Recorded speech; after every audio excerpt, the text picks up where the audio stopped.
The morning began the way most do in our sleepy, sun-drenched neighborhood, with the shadows of palm trees stretching lazily across emerald lawns and the air still clinging to the chill of the previous night. The HOA, our self-appointed arbiter of suburban harmony, had already started its rounds, casting judgmental glances over hedges and fences. I watched from my porch, coffee in hand, as they moved like a solemn procession. It wasn't long before they stopped in front of my house, clipboards poised like weapons. Karen, the self-proclaimed queen of our HOA, led the charge. Her hair was a regimented helmet of curls, her eyes sharp with the joy of enforcement. She tilted her head, ever so slightly, scrutinizing my yard as if it were an errant child. I knew what she saw, an expanse of dandelions defiantly pushing through blades of grass, wild daisies daring to bloom in erratic patterns. To her, it was chaos. My lawn was not untamed. It was free. It danced to its own rhythm under the vast blue sky, each plant a note in a melody too complex for rigid souls to comprehend. I watched as Karen's pen scribbled furiously, "Non-compliant." The word, a dagger of disdain, was undoubtedly scrawled in her exacting script, but I did not flinch, nor did I rush out to confront her. Confrontation was a game she relished. I, however, preferred the art of subtlety, the elegance of subversion. So I remained seated, sipping calmly as her entourage moved on, leaving a trail of judgment in their wake. The letter arrived the next day, a perfunctory missive demanding conformity, masked in cordial words yet dripping with veiled threats of fines. It spoke of standards and beauty, as if beauty were a singular concept dictated by committee.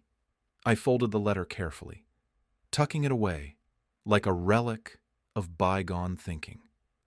My mind danced with ideas, plans unfurling like the petals of the wildflowers Karen despised. What Karen failed to understand was that my lawn was not simply a patch of grass. It was a canvas, and where she saw disorder, I saw potential. The world was bursting with possibilities, colors and textures yearning to be juxtaposed in unexpected harmony. My response would be an act of quiet rebellion, a crescendo of creativity that neither she nor her clipboard-wielding cohorts could stifle. In the days that followed, my yard transformed. I let the grass grow higher, weaving ribbons of color between the green with flowers that some might call weeds. I arranged stones into spirals, their surfaces catching the morning light like scattered jewels. It was an installation, a testament to nature's uncontainable beauty, and I tended to it with the care of an artist crafting a masterpiece. Critics began to notice, not the kind that carried HOA badges, but those who wandered through life with open hearts and minds. They came, drawn by whispers and curiosity, pausing to appreciate the patchwork of wildflowers and the gentle hum of bees. My lawn, once labeled an eyesore, became a destination. Karen's eyes narrowed with each passerby who stopped to admire. Her domain, once an unquestioned bastion of uniformity, now hosted discussions on the nature of beauty and freedom. She watched, her disapproval palpable, as what she had deemed non-compliant flourished under the sun's benevolent gaze. I sipped my coffee, observing the world that unfolded in my front yard. The irony was almost poetic. In her quest for control, Karen had unwittingly sparked a revolution of sorts. I took a deep breath, inhaling the scent of earth and possibility, and exhaled contentment. My lawn was an art installation, an act of defiance, a testament to the power of quiet resilience. And so, the garden grew, unruly and beautiful, a living testament to the enduring spirit of rebellion against the ordinary. Each petal, each blade of grass whispered the same truth. Freedom exists not in conformity, but in the courage to be different. The letter arrived on a Thursday, carried by the wind and an air of self-importance. Delivered with precision, it landed in my mailbox like a judge's gavel. The envelope bore the unmistakable seal of the Homeowners Association, a stylized emblem of conformity and control. I opened it slowly, savoring the emergence of perfectly printed words that ordered my lawn into submission. Their verdict? Noncompliance, an offense against the manicured uniformity they cherished. My garden was a patchwork quilt of life, vibrant and untamed, an affront to their neatly clipped hedges and rigid flower beds. To them, it was a riot of weeds and colors that dared to defy their monochrome vision. But I saw art where they saw anarchy. So, with the weight of their judgment on my shoulders, I began to plot my revenge. It was time to embrace the chaos, to turn their criticism into a canvas of creativity that could not be ignored. The next day I set to work.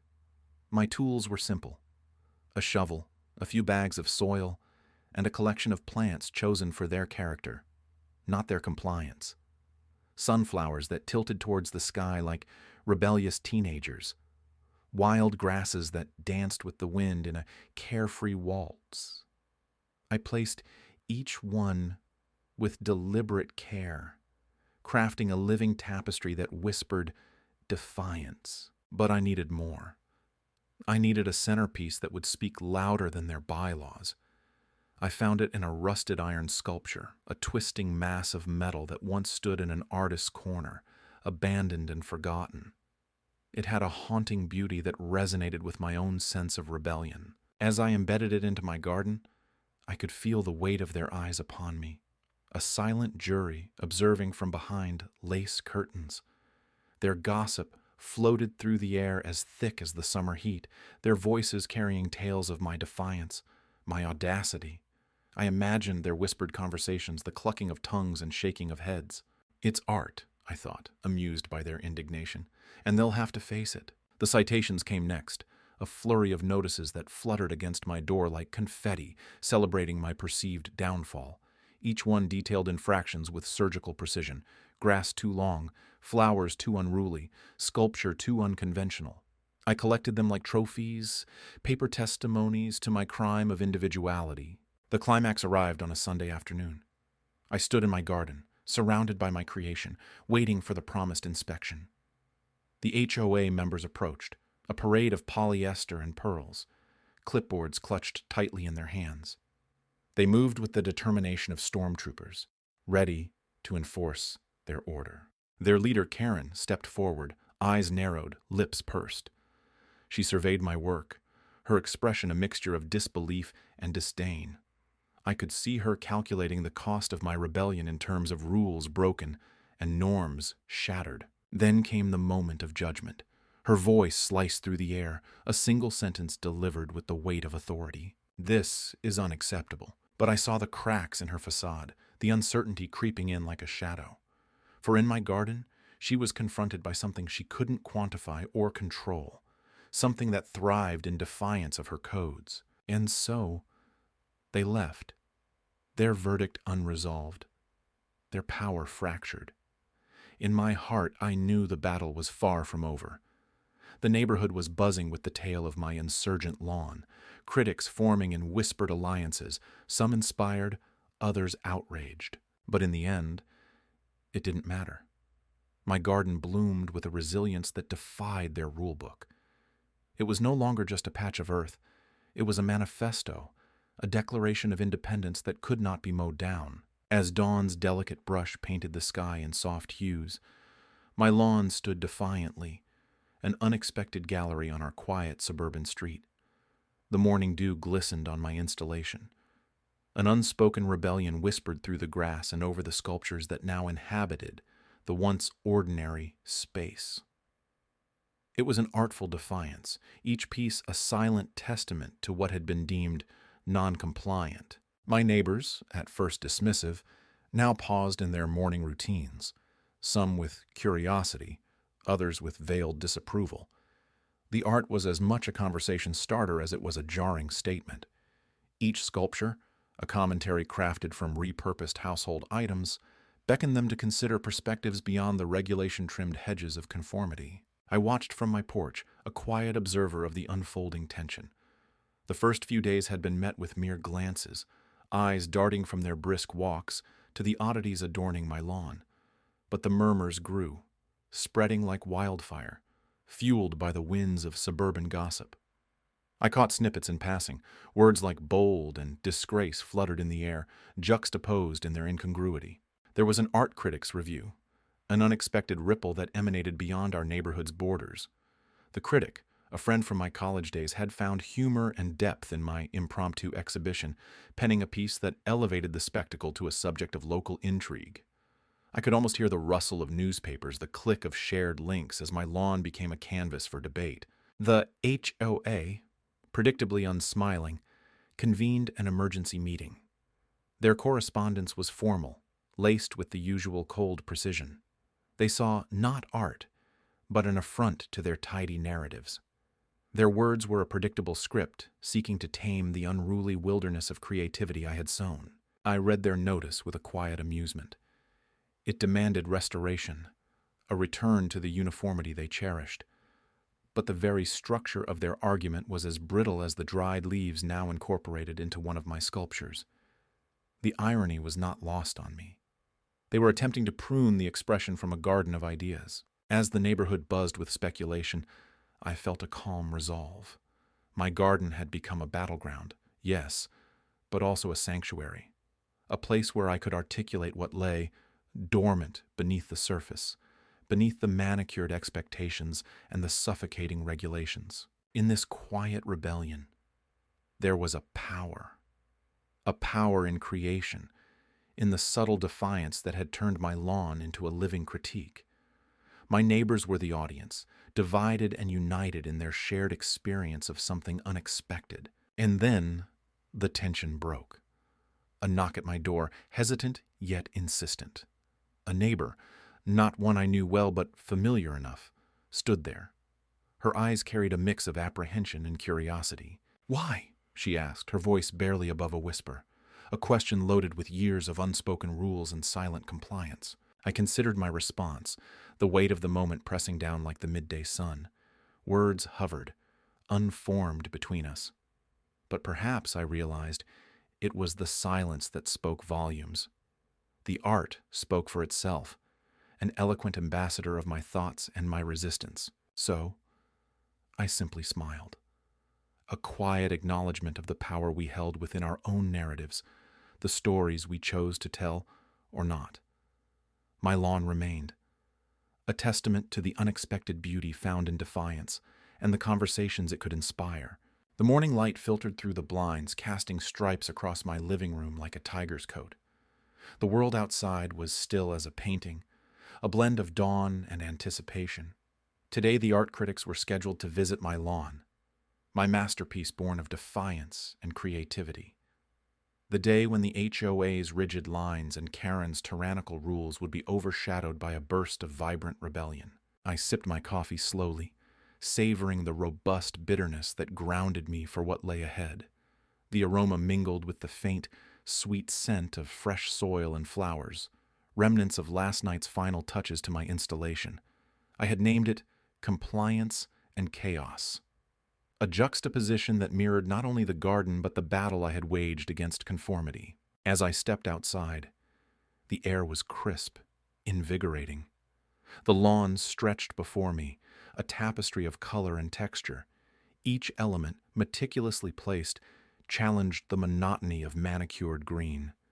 Sculptures made from recycled materials stood as sentinels amongst the foliage, watching silently. Flower beds burst with hues that defied the HOA's palette requirements, each petal a silent act of rebellion. The critics arrived one by one, their expressions a mixture of curiosity and skepticism. They were drawn in, like moths to a kaleidoscopic flame.